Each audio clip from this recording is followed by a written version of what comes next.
अस्सलामुअलैकुम and welcome to ease learning. आज हम Oxford world watch history book 2 का यूनिट नंबर 10 करेंगे, द इंडस्ट्रियल रेवोल्यूशन। तो चलिए अपनी वीडियो को कंटिन्यू करते हैं। आज का हमारा टॉपिक है the cotton textile industry. Britain का क्लाइमेट ऐसा नहीं था कि वहाँ पे कॉटन क्रॉप ग्रो हो सके, इसीलिए वो रॉ कॉटन को ख़रीद रहे थे नॉर्थ अमेरिका से और सस्ता कपड़ा ख़रीद रहे थे इंडिया से, जहाँ पर स्किल क्राफ्टमैन यानी हुनरमंद लोग मौजूद थे और वहाँ पर रॉ कॉटन भी आराम से ग्रो हो रहा था क्योंकि वहाँ का क्लाइमेट फेवरेबल था और उस रॉ कॉटन से वो कपड़ा बनाकर सेल भी कर रहे थे। 17वीं सेंचुरी के दौरान इंडियन कपड़ा इंपोर्ट कर रही थी ईस्ट इंडिया कंपनी अपने वेल्दी ब्रिटिश पीपल के लिए यानी अमीर लोगों के लिए वो ख़रीद रही थी और वो चाहती थी कि वो अपना कपड़ा खुद बनाए, जिसके नतीजे में क्या हुआ, इसकी पॉपुलैरिटी बहुत बढ़ गई थी। ब्रिटिश एरिस्टोक्रेसी कहते हैं, ब्रिटिश हाई क्लास पीपल में इसकी पॉपुलैरिटी बहुत ज़्यादा बढ़ गई थी और इसकी इंपोर्ट से ख़तरा पैदा हो गया था ब्रिटिश वुलन मैन्युफैक्चरर्स को। वुलन जो है कपड़ा तैयार किया जाता है फ्रॉम एनिमल, जो एनिमल का वुल होता है उसे तैयार किया जाता है। अगर ब्रिटिश लोग जो है वो इंडिया से कपड़ा ख़रीदेंगे तो जो ब्रिटिश में मौजूद ब्रिटिश वुलन मैन्युफैक्चरर्स हैं उनको नुकसान हो रहा था, इसीलिए उन्होंने अपनी गवर्नमेंट से शिकायत की, जिसका नतीजा ये निकला कि उनकी गवर्नमेंट ने एक लॉ पास कर दिया 1721 में, जिसमें इंडियन कपड़े पर बैन लगा दिया गया और साथ ही जो इसकी सेल कर रहे थे उस पर भी बैन लगा दिया गया, यानी इसकी सेल्स कम्प्लीटली बंद कर दी गई ब्रिटेन में, जिससे मदद मिली वुलन इंडस्ट्री को। सेकेंड हाफ में 18वीं सेंचुरी की नई इन्वेंशंस होती हैं जिसकी वजह से मदद मिलती है ब्रिटिश मैन्युफैक्चरर्स को और वो सस्ता कपड़ा बनाने लगते हैं एट इकोनॉमिकल कॉस्ट यानी नॉर्मल कॉस्ट पे। इसके अलावा ब्रिटिशर्स ने स्टार्ट कर दिया था इंपोर्ट करना रॉ कॉटन इंडिया से, यानी वो रॉ कॉटन इंडिया से ले रहे थे और कपड़ा अपने पास बना रहे थे। इसके अलावा ब्रिटिश ने इंट्रोड्यूस करवा दिए थे मुख्तलिफ़ किस्म के टेक्सटाइल प्रोडक्ट्स, यानी उससे नई नई चीज़ें तैयार कर रहे थे और उसको बेच रहे थे दूसरे मुल्क को भी और इंडिया में भी इवन वो अपना सामान बेच रहे थे। इसकी वजह से क्या हुआ, जो इंडिया में लोकली कपड़ा बन रहा था वो बनना बंद हो गया था और वहाँ के वर्कर्स जो है वो आउट ऑफ बिजनेस हो गए थे, यानी बिजनेस से निकल गया था, उनका बिजनेस ख़त्म हो गया था। To make as much profit as possible, और ज़्यादा से ज़्यादा पैसा कमाने के लिए उन्होंने अपनी फैक्ट्री के ओनर्स ने क्या काम किया था, उन्होंने दिन और रात अपनी फैक्ट्री में काम स्टार्ट रखा और ऐसा कानून पास किया जिसमें बच्चों और औरतों को दोनों को अलाउ किया गया था कि वो भी फैक्ट्री में काम कर सकते हैं। चिल्ड्रन के लिए लिमिट थी कि वो 9 ईयर्स की एज के होंगे तो वो काम कर सकेंगे और इन लोगों के लिए, वुमेंस के लिए और चिल्ड्रन के लिए टाइम लिमिट भी दी गई थी, यानी 12 आवर्स तक वो काम कर सकते हैं, इससे ज़्यादा कोई इनसे काम नहीं करवाएगा। लेकिन आदमी जो है वो फिर भी काम कर रहे थे लंबे टाइम पीरियड के लिए। ये फैक्टर्स थे ब्रिटेन टेक्सटाइल इंडस्ट्री के, वो बहुत ज़्यादा तेज़ी से आगे बढ़ी। हालांकि वर्किंग और लिविंग कंडीशंस फैक्ट्री वर्कर्स की जो है इंडस्ट्रियल रेवोल्यूशन में बहुत ख़राब थी, ख़तरनाक भी थी, खास करके बच्चों के लिए, यानी कोई सेफ्टी प्रिकॉशंस बच्चों के लिए नहीं दिए गए थे। इसमें सेफ्टी प्रिकॉशन बच्चों के लिए क्यों चाहिए, क्योंकि बड़ी बड़ी मशीनें चलती हैं और पॉसिबिलिटी है कि बच्चों के हाथ वगैरह ना आ जाए, तो इसके लिए उनको कोई फैसिलिटी नहीं दी गई थी।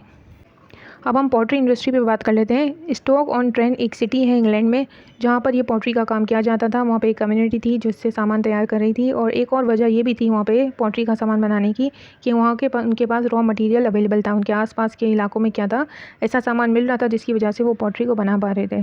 ठीक है, पॉटरी इंडस्ट्री यहाँ पे पढ़ें, देखें लिखा हुआ है, पॉटरी इंडस्ट्री जो है वो स्टॉक ऑन ट्रेंट काम कर रही थी 17वीं सेंचुरी से और इसकी शुरुआत तब होती है जब रॉ मटेरियल्स इनके आसपास मिलने लगा था उन्हें और उनको सही मिकदार में क्या चाहिए होता था इसको बनाने के लिए, clay, lead, salt, fine sand और कोल फॉर फायरिंग द क्लिंस। फायरिंग क्या, कोल से जो है ना आग जलाई जाती थी क्लिंस में, भट्टियों में, ताकि जो है इसको सही से मिक्स किया जा सके। फार्मर्स ने स्टार्ट कर दिया था इन पॉट्स को बनाना भी, उन्होंने भी ये काम शुरू कर दिया था ताकि वो उसमें अपना बटर डाल के सेल कर रहे थे। उन्होंने इसलिए भी ये काम शुरू किया था, इसलिए भी पॉट्स बेच रहे थे ताकि उनको एक्स्ट्रा मनी मिलती रहे। इससे पहले पॉटरी जो है वो इनका मेन बिज़नेस था और जो है ये लोग अब इसलिए अनाज उगा रहे थे ताकि जो है अपनी फैमिलीज़ को खाने की ज़रूरतें पूरी कर सकें, अब इनका ये मकसद था। 1740 में क्या हो रहा था, पॉटरी जो है वो मेन इंडस्ट्री बन गई थी स्टॉक ऑन ट्रेंट में, जहाँ पे कम्युनिटी भी रहती थी स्किल पॉटर्स की, यानी वहाँ पे काबिल हुनरमंद लोग भी रहते थे जो ये पॉटरी सी चीज़ें, बनी हुई चीज़ें तैयार कर रहे थे। पॉटर्स ने शुरुआत की थी बहुत ज़्यादा फैशनेबल वाइट क्ले से, यानी वो लोग सफ़ेद मिट्टी से चीज़ें तैयार कर रहे थे पॉटरी की। हालांकि चाइना और दूसरे फार ईस्ट कंट्रीज़ में क्या हो रहा था, वो रेड कलर की बना रहे थे, लेकिन यहाँ पे जो स्टॉक ऑन ट्रेंड पे हैं वहाँ पे कैसी बना रहे थे, सफ़ेद कलर की बना रहे थे जो ज़्यादा खूबसूरत, दिखने में ज़्यादा खूबसूरत लग रही थी। अब नई ट्रेडिंग हो रही थी टी में, कॉफ़ी में, शुगर में, जिससे नई आदतें पड़ गई थी लोगों को चाय पीने की और कॉफ़ी पीने की। नई क्लास रिच पीपल की जो ब्रिटेन में थी वो तस्वीरें ये सारी देख रही थी रॉयल फैमिलीज़ की कि वो लोग किस तरह एंजॉय कर रहे हैं कॉफ़ी को, टी को, और वो भी खुद भी यही चाहते थे कि अब वो भी इसी तरीके की हैबिट अपनाएं, ठीक है, वो भी चाय और कॉफ़ी पर जाएं। और वो क्या कर सकते थे, वो लोग अफोर्ड कर सकते थे लग्जरीज़ को, जैसे फैशनेबल पॉटरी। तो उन्होंने शुरुआत कर दी ख़रीदना पॉटरी, ताकि अपनी वेल्थ दिखा सकें, यानी उसको दिखावे के लिए, वो दिखावे के तौर पर इस्तेमाल करते थे। और हर आफ्टरनून को क्या करते थे, टी ड्रिंकिंग की हैबिट उन्होंने आदत बना ली थी। इसकी वजह से क्या हुआ, मदद मिली पॉटरी इंडस्ट्री को अराउंड स्टॉक ऑन ट्रेंड में, यानी जिस सिटी में ये तैयार हो रहा था उस इंडस्ट्री को बहुत बूस्टअप मिला। और वहाँ के पॉटर्स ने क्या करी, बड़ी बड़ी फैक्ट्रीज़ खोल दी थी, और इन सारे सामान को जो वो तैयार कर रहे थे उनको सेल्स रूम में लंदन के रखते थे वो, ताकि auction, sales room basically auction के लिए भी होता है और सेल्स पर्पज़ के लिए भी होता है, ठीक है। तो वहाँ पे रखते थे, जहाँ दूसरा आइटम पड़े होते थे वहाँ पॉटरी का सामान भी पड़ा होता था, ताकि उनके सामान को भी प्रमोशन मिले और उनको भी ज़्यादा से ज़्यादा सेल हो।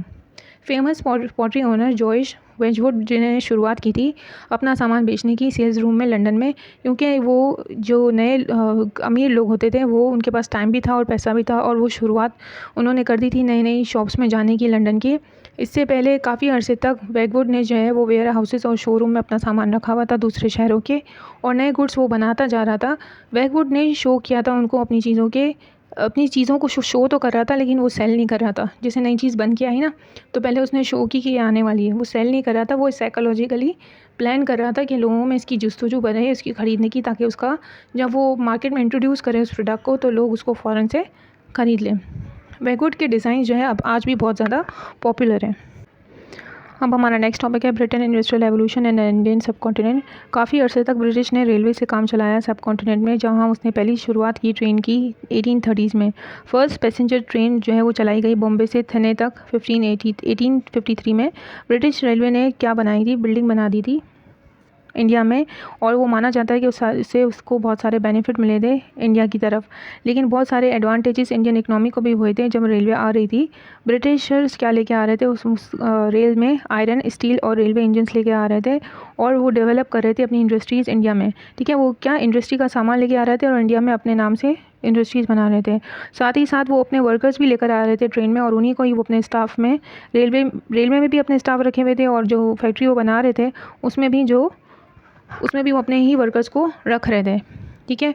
और वो इंडियन लोगों को टीच नहीं कर रहे थे कैसे काम करना है, लेकिन वो रेलवे में भी अपने बंदे रख रहे थे, और जो इंडस्ट्रीज़ वो इंडिया में बना रहे थे, सामान लेके आ रहे थे, उसमें भी वो क्या कर रहे थे, प्रेफर कर रहे थे कि अपने ही लोगों को रखें। रेलवे जो इसलिए बनाई गई थी ताकि ब्रिटिशर्स जो है ट्रांसपोर्ट कर सकें अपने पैसेंजर्स को भी और अपने गुड्स को भी इंडिया के आसपास। मतलब ये लोग सारी सेल आउट करना चाह रहे थे, इनकी प्लान था कि इंडिया में कब्ज़ा कर लें किसी भी तरीके से, और वो इसीलिए लोकली प्रोड्यूस कर रहे थे गुड्स, ठीक है। सारा सामान वो वहीं पे तैयार कर रहे थे और फिर उसको एक्सपोर्ट भी कर रहे थे। ब्रिटिश बिजनेसमैन जो है चीप रेट्स लगाए हुए थे उन्होंने, ताकि उनकी गुड्स इधर से उधर जा सकें, ठीक है। वहाँ पे ट्रेन में उन्होंने सस्ता किया हुआ था सारा किराया वगैरह, ताकि उनकी गुड्स एक जगह से दूसरी जगह जा सकें। लेकिन इंडियन पीपल जो है वो फिर भी इतना अफोर्ड नहीं कर सकते थे, इन किरायों के अलावा और कुछ अफोर्ड नहीं कर सकते थे, तो वो बस ट्रैवलिंग के तौर पे इन रेलवेज़ को इस्तेमाल कर रहे थे। जो डेवलपमेंट थी इंडस्ट्रीज़ की इंडिया में वो इनकरेज नहीं हो रही थी, क्योंकि ब्रिटिशर्स नहीं चाहते थे कि उनकी इंडस्ट्री आगे चले। और यकीनन इंडियन टेक्सटाइल इंडस्ट्री जो है वो बहुत ज़्यादा तबाह हुई ब्रिटिश अथॉरिटीज़ की वजह से। 18th सेंचुरी में उन्होंने टैरिफ ड्यूटीज़ लगा दी थी चीप इंडियन टेक्सटाइल्स पे, ताकि जो है इनकी चीज़ें बिक ना सकें ब्रिटेन में भी, ठीक है। ब्रिटेन में भी उन्होंने टैक्स लगा दिया था, तो लोग जो है इनकी चीज़ों को ख़रीद नहीं पा रहे थे। और कुछ ब्रिटिश इंडिया कंपनी के ऑफिशियल्स ने क्या किया था, लूम्स को तोड़ दिया था इंडियन व्यूवर्स के, ताकि वो लोग कम्पीट ना कर सकें ब्रिटिशर्स से। तो इंडिया क्या था, एक्सपोर्टर बन गया था रॉ कॉटन का, और जो है इम्पोर्टर बन गया था ब्रिटिश कॉटन क्लोथ का। वो अपनी चीज़ें रॉ कॉटन तो बेच रहा था उन्हें, लेकिन उसे क्या ख़रीदना पड़ रहा था, महंगा कॉटन क्लोथ उन्हीं से यानी ब्रिटिशर्स से ख़रीदना पड़ रहा था। नीचे बस छोटा सा पैराग्राफ दिया गया है जिसमें एग्जीबिशन के बारे में बात की गई है 1850 में, जहाँ पे सारा सामान रखा गया था, ठीक है। जो भी सामान जिसने भी बनाया था वहाँ पे इसका एक मेला टाइप होता है कि एग्जीबिशन हुई थी, जिसमें सारे गुड्स रखे गए थे, ठीक है। और इसको ग्रेट एग्जीबिशन का नाम दिया गया था, जो कि हुआ था 1851 में। होप आपको अच्छे से समझ आया होगा। अगर आपको वीडियो अच्छी लगती है तो काइंडली लाइक करिए, शेयर करें और सब्सक्राइब करना मत भूलिएगा। ओके, अल्लाह हाफ़िज़।